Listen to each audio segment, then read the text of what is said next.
奶奶说的是事实，有什么不好意思的？我的孙子就是优秀、年轻有为又高颜值，还是个暖男，以后不知道便宜哪个女孩子了。周老太又问，洋洋，你恋爱了吗？真要考虑了，你年纪不小的了。你爸像你这个年纪时，你已经上幼儿园。周洋放下了水杯，说道，奶奶，我还没有遇到喜欢的女孩子呢。不着急，35岁之前结婚都可以的。每次来周家吃饭，奶奶总要问他的人生大事。周洋也习惯了，他可以说是32岁的人了。这个年纪的不论男女好，多都结了婚生了孩子，他还单身，恋爱都没有过，怪不得老人家着急的。爷爷奶奶这辈人结婚的年龄更早一点，在他们这一辈人的眼里，23、24岁就要考虑人生大事了。他拖到现在还是单身，奶奶岂有不着急的？就是继父和母亲也着急得很，总让小姨安排他相亲，但他对宛城很多千金小姐并不来电，平时参加宴会也能见到那些千金小姐，喜欢他的很多是被他的高颜值及身份地位吸引。小姨跟他说，一定要选择门当户对的，以他今时的地位，豪门千金随便挑。母亲经常唠叨，他的眼睛是长在头顶上的吗？那么多优秀的女孩子他都不心动。周洋也不知道为什么，他就是不心动呀。不管是生父还是继父，私底下都问过他，是直的还是弯的，是怕他不喜欢女人，搞得他哭笑不得的。严重怀疑30出头还没有恋爱的男人，都会被人怀疑过不正常。35岁年纪大了，除非你找一个比你小10岁的，要是找一个和你差不多年纪的，他生娃时就属于高龄产妇，估计也只会生1胎。咱们家到你这一代就只有你一个孩子，你结婚后怎么也要生2个孩子，不论儿女都要2个孩子，当然最好是生2个儿子。周老太自己只生了1儿1女，她其实还是想多生1个儿子的，奈何没有人帮她带娃，夫妻俩都要工作，想着反正儿女双全的，孩子少，生活质量还能好一点，就没有再拼3胎。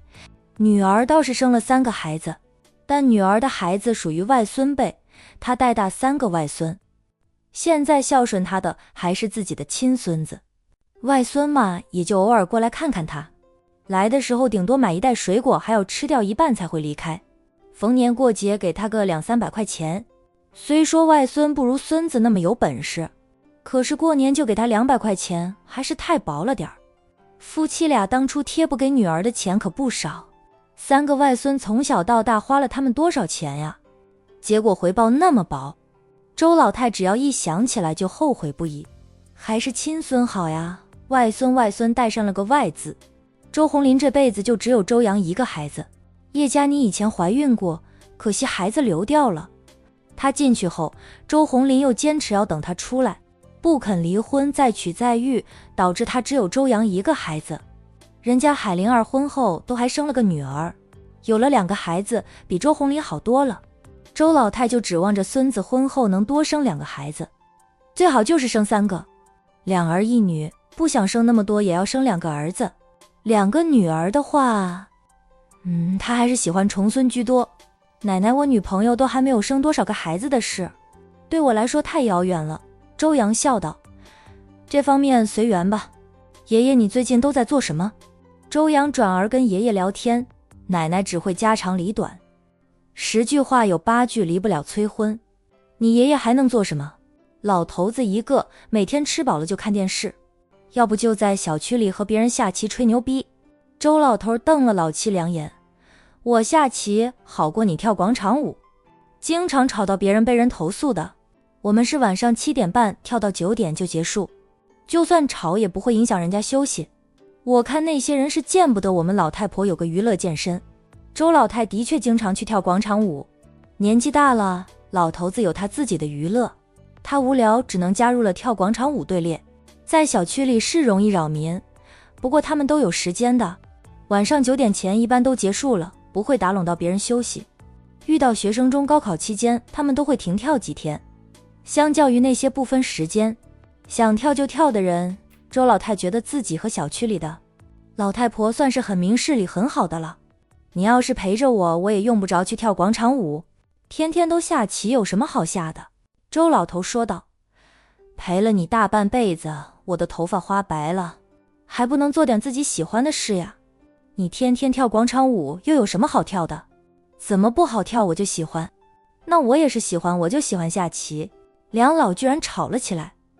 周阳赶紧劝架他，笑道：奶奶，爷爷有自己的爱好，你也有自己的爱好，你不能因为你不喜欢爷爷的爱好，就拦着爷爷去喜欢。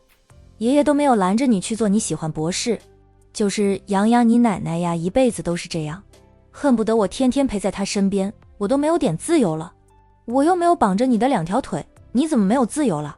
年轻的时候我去哪里你就跟到哪里，怎么不说是你自己要赖在我身边的？现在我老得满脸皱纹了，变丑了你就各种嫌弃我不想陪我，奶奶你少说两句吧。周阳无奈地劝道：我懒得和你奶奶计较，也就是我能容忍你奶奶了，换成其他老头子早就吵崩天。爸妈洋洋吃饭了。在周阳都要劝不住吵起来的两老时，周红林端着2盘菜出来，放在餐厅的餐桌上。冲爷孙3人叫喊两老的争辩才打止。叶佳妮也端了2盘菜出来，摆放好后又进厨房里拿碗筷。周红林则端着1包汤出来，爸煲的鱼头豆腐汤，汤水奶白奶白的，好喝得很。周阳扶着奶奶过来，爸煲的汤越来越好喝了。周红林被儿子夸赞，笑得更欢。知道你爱喝汤，爸可劲儿的学煲汤。谢谢爸。周阳扶奶奶坐下后说道：我先去洗个手。等他洗手出来，继母已经帮每一个人都盛好了1碗汤。周阳想着他亲自给老人家盛汤的，继母已经盛好了，他向叶佳妮道了谢，便挨着父亲坐下。他左边坐的是父亲，右边坐着的是爷爷，奶奶在爷爷的另一边。洋洋快尝尝这鱼头汤怎么样？周红林期待地看着儿子。周阳拿起汤匙舀了1汤匙的汤喝了。怎么样，好喝吗？上次爸煲的鱼头汤，你说差点火候，后来爸就反复煲，你叶姨都喝到要吐了，总算好喝点了。叶佳妮接过话来：洋洋你不知道的，那段时间我和你爷爷奶奶都怕喝汤了，你爸天天都是煲鱼头豆腐汤，直到我们都说很好喝，味道很好了，他才没有再天天煲这个汤。两老也附和着：你爸说你天天那么忙，用脑也厉害，就要给你补一补。周红林问：儿子怎么样，好喝吗？比上次的排骨玉米红萝卜汤怎么样？玉米排骨汤清甜，周阳更喜欢喝这个汤，好喝，味道很正，比我第一次喝爸煲的鱼头豆腐汤好多了。周阳说着实话。继母和爷爷奶奶听到他这样回答后，都暗暗地松了一口气，就怕他说不好喝，周家又要天天喝这个汤。那你多喝点，别太累，钱是赚不完的，公司那么多高层管理，可以将工作分一点给他们干。周红林又给儿子夹了点菜：爸，我会的，总之要休息好，不要总熬夜，不要以为自己年轻熬得住，很伤身体的。周阳拿起公筷，也给两老和父亲夹了菜，3人都很开心。继母就默默地吃饭，对于父子的话题，他是不怎么插话的。周阳没有给继母夹菜，不过看到继母只是扒饭，他说道：叶姨，你和我爸辛苦了一下午，准备了这么多菜，你多吃点。周红林看向妻子，见妻子碗里没有菜，他便给妻子夹了点菜，说道：一家人吃饭，你客气什么，想吃什么就吃。叶佳妮笑笑：我又没有客气，洋洋你吃。周老太在一旁撇撇嘴，朝儿媳妇眨了个白眼。吃着吃着，周阳对父亲说道：爸，我要出差1个星期，下周没空过来吃饭了。要出差啊？2位老人一脸关心，连声问他：你要去哪里出差？要去那么长时间的吗？去东城也不长，就1个星期，我出差是常态了。出差回来略作休息，我要去 H 市待一段时间了。龙庭那边有更重要的事情要处理，我得过去坐镇公司。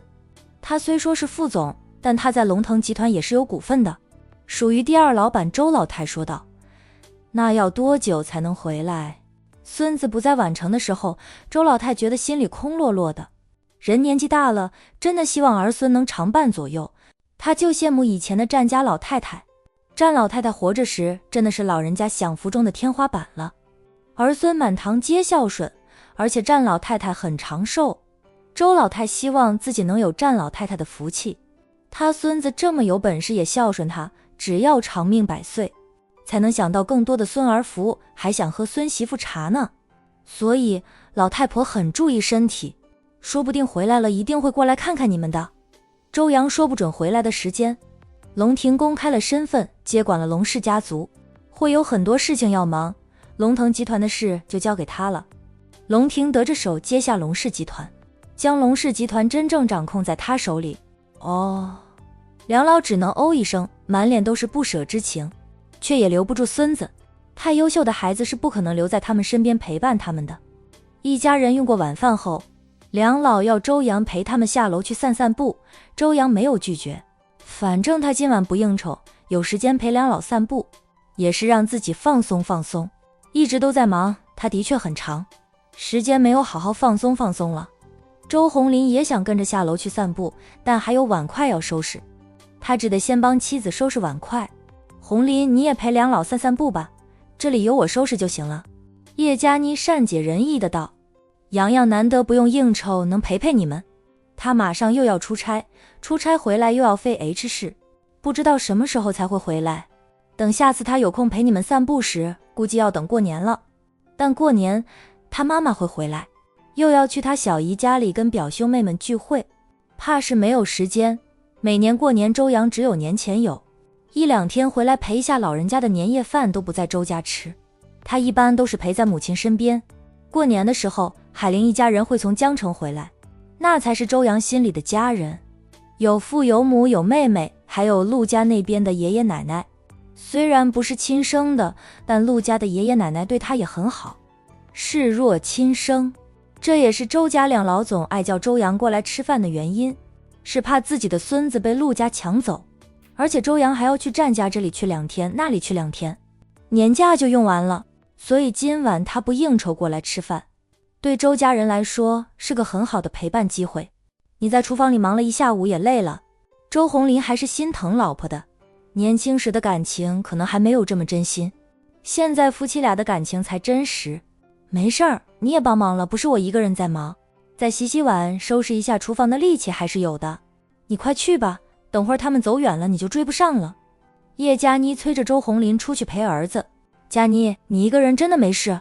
没事的，又不是什么重活，就是洗洗碗，你们出去散步，我在家里也能休息休息静一静。叶佳妮其实很喜欢一个人在家里不用面对公婆，公婆对她意见多多，不管她做得再好，两老都不再认可她。如果不是周红林坚持，她照顾周红林也到家，继子愿意给生活费，她在周家肯定待不下去的了，娘家那边她是回不去的了。叶佳妮心里清楚得很，她晚年生活想过得好，就要对周红林好，只要周红林还活着，她都能跟着周红林安度晚年。继子有的是钱，也明事理，她和周红林的身体有什么问题，都是继子出钱的。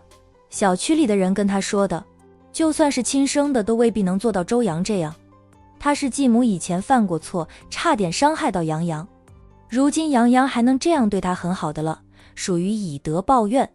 平时你爸妈看我不顺眼，只要你不在家里，我在家里就别想安宁。周红林歉意的道。佳妮，对不起，让你受委屈了，是我害了你，从一开始就是他的错，不是他图她年轻漂亮，对她特别好，然后开始搞暧昧。他一个刚踏入社会的人，没有多少社会阅历，在他的糖衣炮弹攻击下，哪里抵挡得住的？所以从一开始就是他的错，他既伤害了原配，也伤害了后妻。没事，我能忍，也只能忍了，因为他没有其他好去处。离开周家的话，想找份工作都找不到，他这个年纪连想找份保洁都难，加上他有案底，很多人歧视他，哪里会招他？公婆对他态度再恶劣，周红林还会护着他就行，继子也会开导劝说梁老，梁老对他的语言伤害减少了很多。不过大姑姐要是回娘家，婆婆又会针对她。周红英真的是个搅屎棍，叶佳妮心里最恨的人就是周红英了。